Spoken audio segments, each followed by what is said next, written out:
Hey, what's up guys? It's Patrick here, and today I'm bringing you guys a brand new video, and for today's video, I thought I would do an in-depth video on my lazy farming strategy. So if you guys have been watching my channel for a while, you guys have probably seen this strategy. I like to use it a lot in my Let's Play series for when I farm for resources.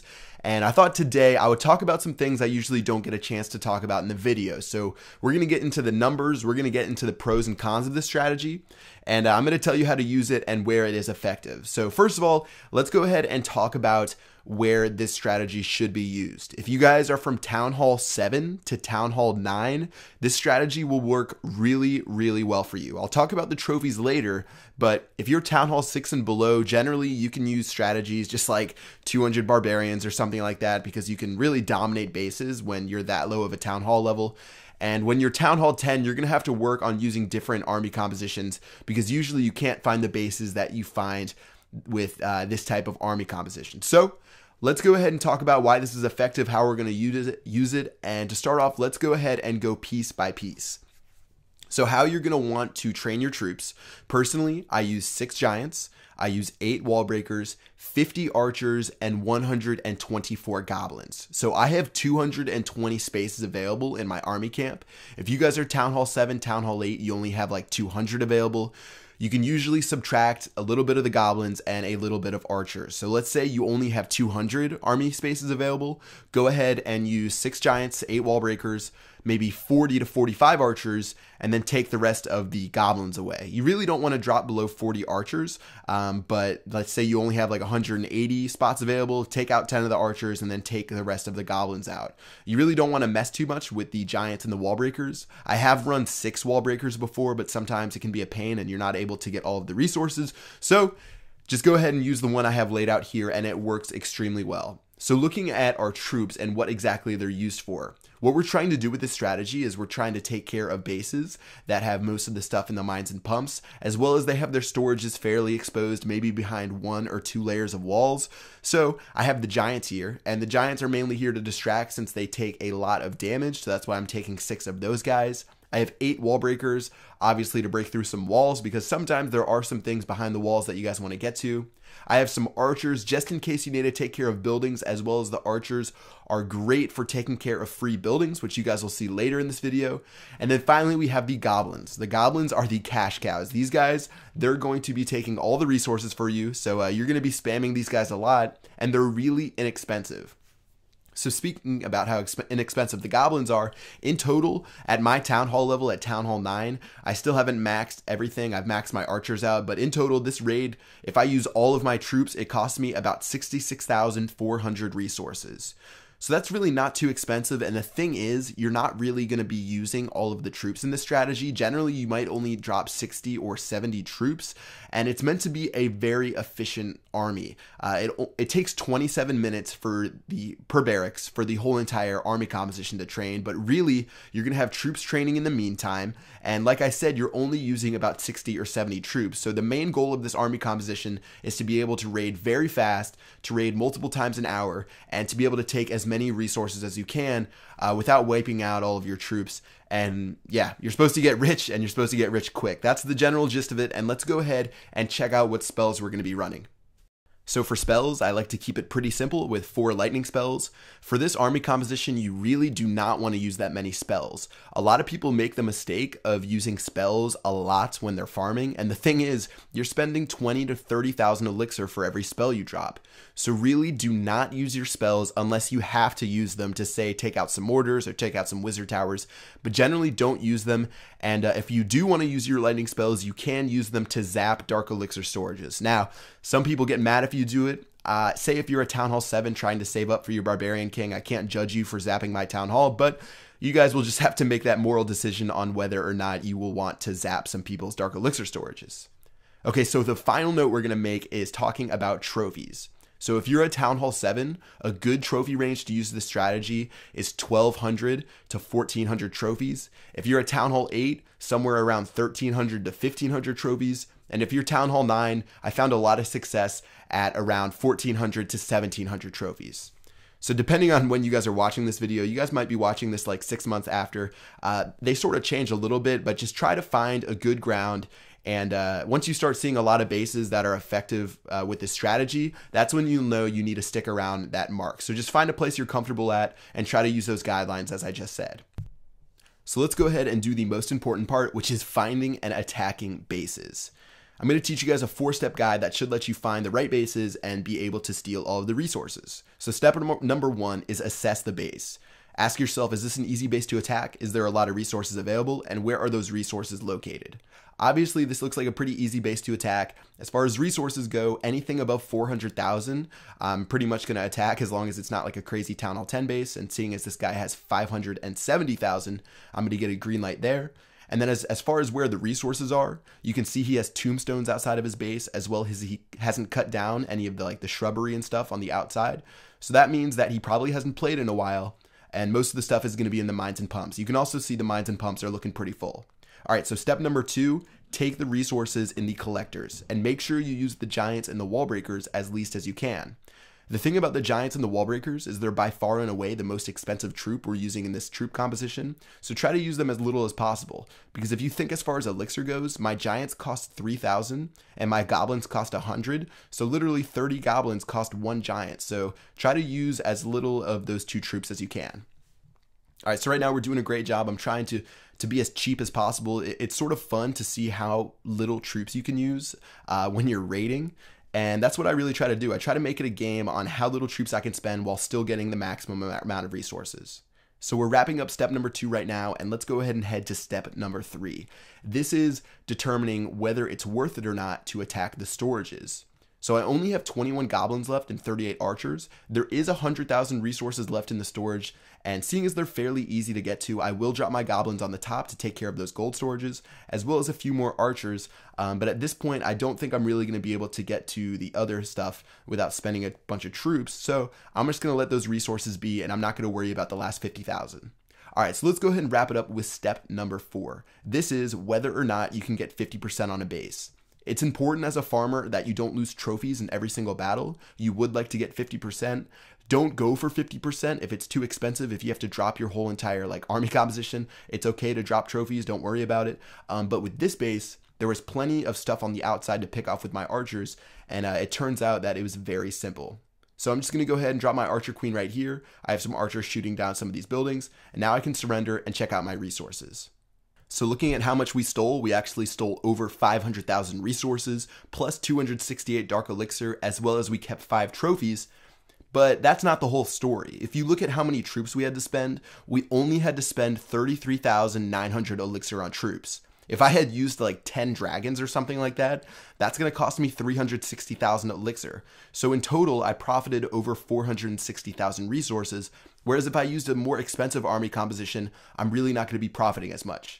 So overall, this was an amazing raid, and I would definitely take this raid every single time. We used a little bit more troops than normal. Normally, I only have to drop about 70 to 80, and I think on this one, we had to drop somewhere in the hundreds. But overall, not too bad of a raid, and it only should take a couple of minutes to make troops for the next raid. So for raid number 2, I'm going to show you guys a base called a freebie. So this is the other type of base you're going to be attacking with this strategy.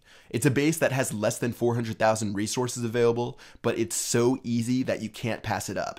So looking at this guy's base, there's 300,000 resources available, but just like in the last raid, he has a ton of shrubbery on the outside. He still has the tombstones, as well as his gold mines and elixir pumps look full. So all I'm going to do on this base is drop goblins. And if I drop 30 to 40 goblins, I should be able to steal 90% or more of his resources. So let's go ahead and do it. I'm going to drop some goblins right now. Those guys are going to take care of all those mines and pumps. And just like that, this guy only has 40,000 resources left. So we sold 260,000 just from a couple troops. At this point, I have 27% of this guy's damage on his base. And I decided I would attack his base to make sure I can get 50%. I will drop some archers like you can see right here.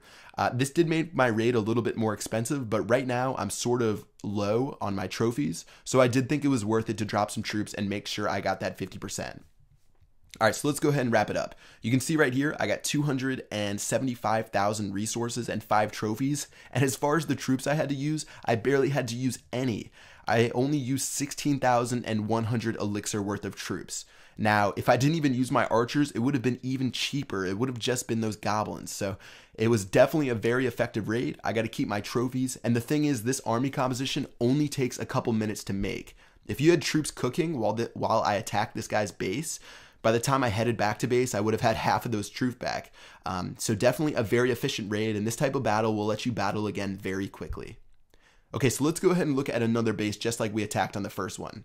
Looking at my first step, I want to assess the base. Like I said in the first one, this guy hasn't been online in a long time. And when the guy has a Barbarian King, you also have to decide whether or not you want to take care of that. So when I assess this base, looks like most of it's in the mines and pumps.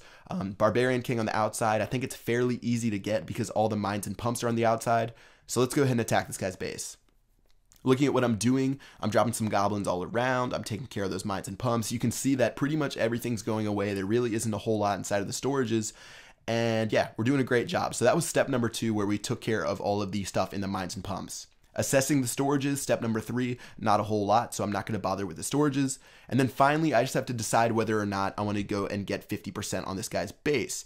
So I have 23% right now. I did use my goblins to take care of that dark elixir drill, so I actually got a little bit of dark elixir drill, or dark elixir too. But you just have to decide how many troops will I have to use to take care of this guy's stuff. And there is a pretty good amount of buildings on the inside of his base. He does have 3 Teslas outside of his Town Hall 8. So I sort of just struggled with the decision, but I decided in the end to just not worry about it and surrender. So you can surrender and lose some trophies when you need to, but in total, I still stole almost 500,000 resources. And if you look at the troops I used less than 7,000 elixir worth of troops. So another amazing raid, pretty much 0 costs. And yeah, with these type of raids are the ones that make you rich because you're not spending a whole lot to get them. All you're doing is finding a free base, you're dropping a few goblins, you're dropping a few archers, and just like that, bam, you're rich. All right, let's wrap it up and let's go ahead and do raid number 4. By the way, guys, all of these raids I found, I think within like 30 minutes, so it really wasn't too bad. If you guys can't find bases, just move around with your trophy count a little bit. A lot of people just think I like hack or cheat because I find good bases, or they ask how long I search for, but generally it isn't too bad. It used to be really good with the before the loot update, but you can still find good bases if you search hard and you don't get discouraged. Okay, so same type of base. Step number 1, I want to assess the base. Most of the stuff looks like it's in the mines and pumps. Also a bonus on step 1, I'm going to take care of that Barbarian King first, like I said. Now at this point, I want to make sure I take care of all the mines and pumps. And what you're going to see I'm doing, I'm dropping archers on each of these mines and pumps. And since they're so far away from the base, most of these, I can just drop my archers and I don't have to drop any goblins. I do want to take care of this town hall right here, by the way, so let's go ahead and drop those guys. But as far as those mines and pumps go, I don't have to waste any troops using those. I don't have to waste any goblins. I can just drop 1 archer and they'll be able to shoot those mines and pumps down. So don't get lazy. Don't just drop a bunch of goblins because you want to. You want to be as efficient as possible and barely use any troops. So you can see right here, my archers are doing a good job. It looks like it's going down to the wire. I really don't have any other stuff left. It looks like the last archer actually took care of that town hall. So we took care of that. We're still on step number 2, taking care of these mines and pumps. And it looks like most of the stuff will be inside of those. We might have some inside the storages, but we'll just have to decide whether we want to attack after that. All right, so right now, there was 1 gold mine right here that I couldn't get with an archer, so I'm just going to drop a few goblins right there. And then after everything's gone, it looks like there's about 190,000 stuff or resources left in the elixir storages. So at this point, I'm looking at the base. If I was to attack, I'd attack through the top, and I'd probably be able to get those 2 storages up top, but they really only have like maybe 30,000 in each of those. So I'm just going to go ahead and surrender. Instead of spending 20 minutes training more troops, I'm just going to surrender, take my 400,000 resources, take my 11 trophies, and move on to the next raid. Once again, we didn't have to use any of those big troops, just archers and goblins, and it made us very rich from that. All right, guys, so just going through a quick wrap up once again. Step number 1, assess the base. Decide if you want to attack it. Decide how hard the base is to attack. Decide where the resources are. Step number 2, take all the stuff from the mines and pumps. Try not to use as many giants and wall breakers as you can. Try to be cheap. Try to be like Scrooge. Try to be like Donald Trump or something. Donald Trump, I'm sorry if you're watching this. But yeah, try to be as cheap as possible and just take all the resources.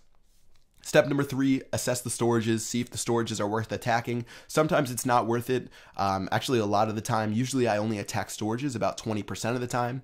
And then step number 4, try to get 50% only if it's worth it. You guys saw on attack number 3, it wasn't worth it for me to get 50%.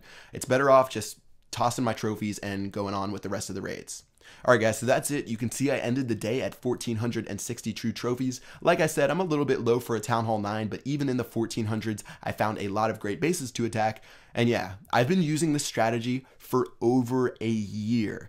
I've been playing since September of 2012. I found this strategy and I made a video about it, I think in December. It's, I think, the most popular Clash of Clans video with about 2.5 or 2.8 million views. And I decided I would do an updated version for you guys with a little more commentary. So I really hope this helped you guys out. If this did help you guys out, I'd love you guys to comment below. I'll try to help you, maybe if you have like anything you need from this. If you guys are Town Hall 10, don't worry. I'll try to make a guide for you guys soon, but currently I don't have any experience farming in Town Hall 10. And if you guys are Town Hall 6 and below, you guys can check out my Let's Play series. And really, when you're Town Hall 6 and below, you can just roll your face on your iPhone and you guys are going to get plenty of resources. So that's it for the video today. I really hope you guys liked the guide. If you did, I'd really appreciate if you dropped a like on the video. Show your friends, show your mom who's terrible at raiding. But yeah, that's it for the ultimate lazy farming guide. I'm hoping to do some more of these soon. If you guys have any strategies you want me to cover, just drop a comment in the comment section below. I already did a giant healer one. I'll make sure to link that somewhere on here. But that's going to do it for this video. Hope you guys enjoyed it, and I will see you guys later. Peace!